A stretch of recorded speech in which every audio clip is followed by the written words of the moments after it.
There's nothing more powerful than a mind that understands desire and chooses not to surrender to it. True mastery isn't found in what you say or what you do. It lives in what you provoke without saying a word. Most men lose themselves trying to please, seduce, or impress. They give away their energy in words, in gestures, in promises no one asked for.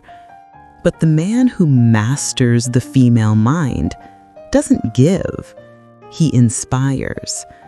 He doesn't chase desire, he creates it. We live in an era where everything is exposed: bodies, emotions, thoughts. But what's visible has lost its value. Today, what attracts is not what's shown, but what's hidden with intention. The modern female mind doesn't fall for the obvious. She doesn't surrender to flattery. She doesn't yield to persistence. She falls for the enigma, for what she can't decode, for what she can't fully understand. And that's where true power begins. Not in owning her body, but in living inside her mind. When you make her think of you without knowing why, when curiosity mixes with anxiety, when she tries to read you and can't, in that moment, you're no longer just another man. You become a presence, an emotion without a name, a question that never fades. Psychological dominance isn't manipulation. It's understanding how attraction works at its most primal, emotional level, and using that knowledge with surgical precision. The common man seeks approval. The conscious man seeks impact. One wants to be liked. The other wants to be remembered. The game has changed.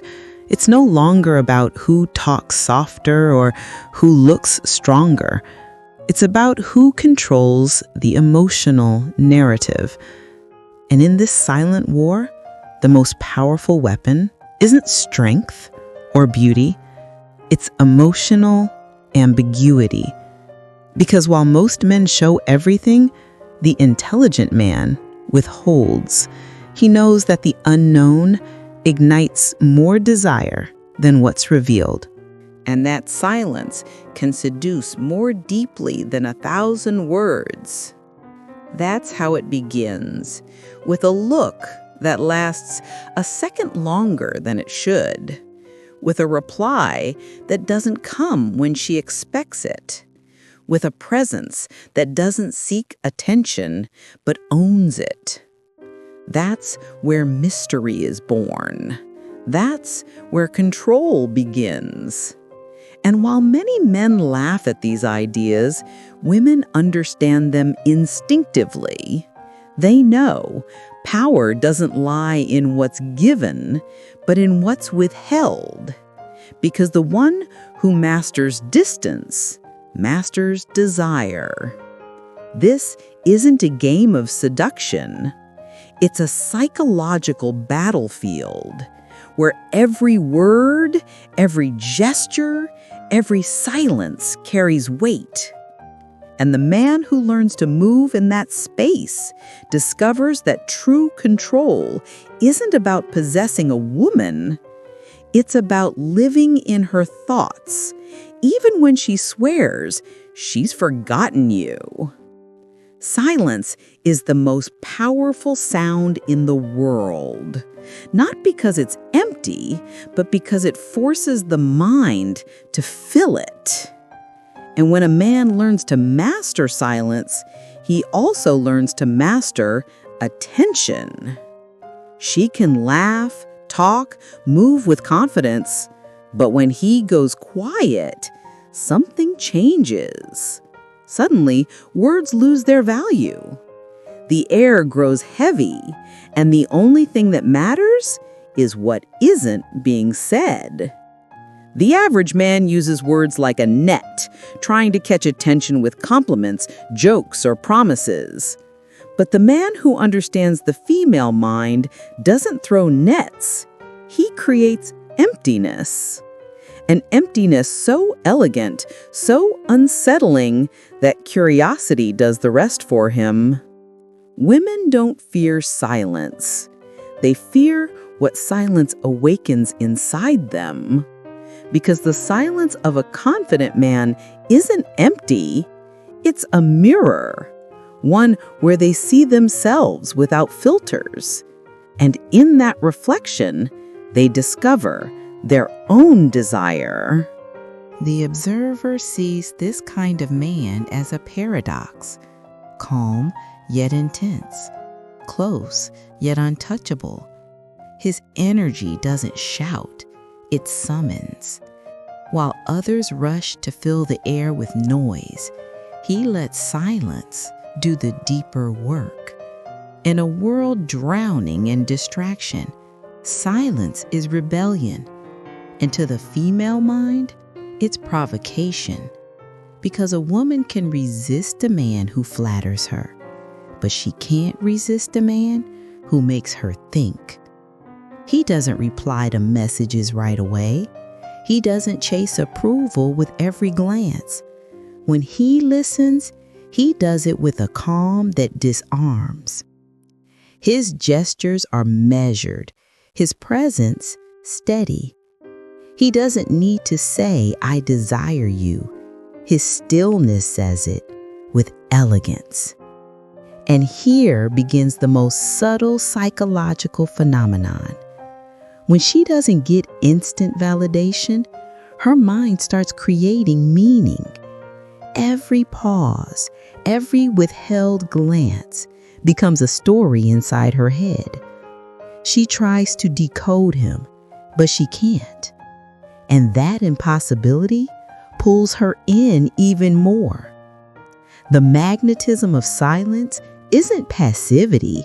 It's emotional control disguised as serenity. It's the power to resist the urge to prove yourself, because the one who controls himself controls perception. When a man stays silent with intention, he doesn't lose power, he multiplies it. Because silence isn't absence, it's compressed presence. And the female mind facing that kind of presence starts working endlessly, trying to decode what it can't name. She can be with him and feel peace. But when he leaves, the echo of his calm remains in the air. That echo becomes a thought, a subtle hypnosis, a lingering question that won't fade. What hides behind his silence? The common man fears silence will make him seem distant. The wise man knows that the right distance creates desire, because silence doesn't push away the one who's truly interested. It only filters out the weak. And so, in stillness, mystery is born, and within mystery, power. There's a kind of power that doesn't need to be imposed. It's felt. It doesn't come from fear or from the desire to control, but from a quiet conviction, the certainty of knowing who you are, even when no one recognizes it. Most men get too close too soon. They want to be accepted, understood, approved. But the man who has learned the value of distance doesn't fill space with anxiety. He fills it with presence. Distance isn't coldness. It's a form of respect for her and for yourself. When a man rushes to give everything, he loses the mystery and the symbolic value of his energy. But when he stays centered, attention finds him without him asking for it. She notices, not because of what he says, but because of what he doesn't need to prove. True attraction doesn't come from excess. It comes from intentional scarcity. The man who masters his impulse doesn't reject connection. He chooses it carefully. And in a world where everyone reacts, he responds with calm. That calm isn't indifference, it's inner power. The modern female mind doesn't seek only emotion. It seeks emotional stability amid the chaos. She seeks a man who doesn't tremble before silence, who doesn't beg for attention, who can be alone without feeling empty. And when she finds him, she respects him before she desires him. Because distance, when used well, doesn't separate, it elevates. It's the space where curiosity is born, where genuine interest grows, where every gesture carries weight. The mature man knows his time is sacred. He doesn't give it away by chance. He doesn't fill the void with quick promises. And that restraint, far from making him unreachable, makes him fascinating. When she senses that he can live without her, she values him more. When she sees he doesn't react to provocation, she begins to truly listen. When she realizes his attention can't be bought with flattery, she understands she's met someone different. Respect cannot be demanded. It must be inspired. And distance, when carried with grace, is one of the subtlest ways to inspire it. The man who keeps his center teaches, without words, that his inner world is stable, that his worth doesn't depend on anyone's gaze, and that when he chooses to come closer, it's not out of need, but choice. There's no greater magnetism than that of a man who can sit in silence without feeling lonely, who can walk away without resentment, and when he does, leave behind a sense of balance, as if even the air missed him. That's not coldness. That's respect transformed into magnetism. There's a single moment that separates ordinary win from unforgettable ones. It's not beauty. It's not money. Not even intelligence. It's the ability not to react to the impulse. That instant where everyone else loses themselves, he remains still. Self-control isn't about repression. It's about direction. The mature man doesn't run from his emotions. He faces them, feels them, and then turns them into something useful. The modern world glorifies instant reaction. Reply fast, show interest, act before thinking. But the man who masters his mind knows that every second of pause is a tool of power. When a man answers with calm, he breaks the rules of the game. Because the emotional system of others expects speed, expects validation, expects fire. But he offers ice. And that contrast feels like authority. She notices it. While others rush to chase her attention, he waits. While others justify or explain, he observes. And that serenity confuses her, intrigues her, pulls her closer. Because self-control isn't coldness, it's emotional wisdom. The man who practices it learns to read the invisible language, gestures, silences, tiny contradictions. He doesn't react, he interprets. And in that interpretation, he discovers something deeper. Most people aren't looking for love, they're looking for comfort. They don't seek connection, they seek distraction from the emptiness. But he, who has already faced his own emptiness, won't be dragged into someone else's. Self-control is mastery over oneself, but it's also a form of respect for others. Because the one who controls his words avoids hurting by impulse. The one who controls his desire doesn't turn attraction into obsession. And the one who controls his ego doesn't need to win every conversation. He seeks to understand it. He walks through the city. Around him, noise, rush, people running nowhere. But his pace is slow, almost meditative. Not because he has time to waste, but because he knows that hurry is the disguise of emptiness. Every decision he makes is a silent affirmation of who he is.